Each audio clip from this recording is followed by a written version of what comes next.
Oklahoma's metro area is now more prepared should there be a surge in COVID-19 hospitalizations. State officials outlined their updated plan today. As 2 Works for You's Bradley Hadlib reports, he's going to show us what it means for our area's hospitals and for patients.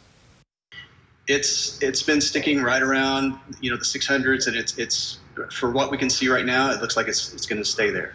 On Thursday, state officials reported Oklahoma's average hospitalization rate is stable for now. Today, we have 643 people in the hospital, and for the last month, that number has bounced between 550 to about 650 folks in the hospital.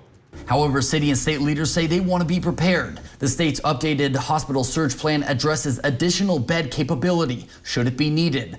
Right now, St. Francis Hospital has 81 confirmed patients. They say it's hard to predict their capacity because non-COVID patients are discharged daily, allowing them to flex more beds if needed.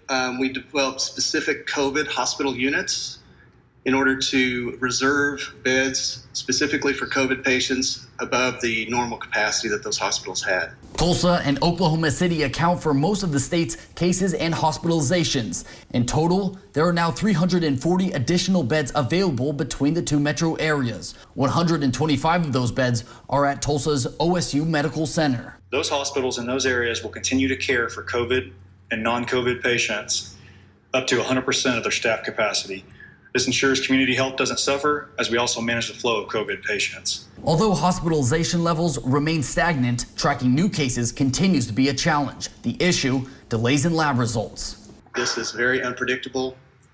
We do have increased cases in the state of Oklahoma. We do have some increased hospitalizations in the state of Oklahoma.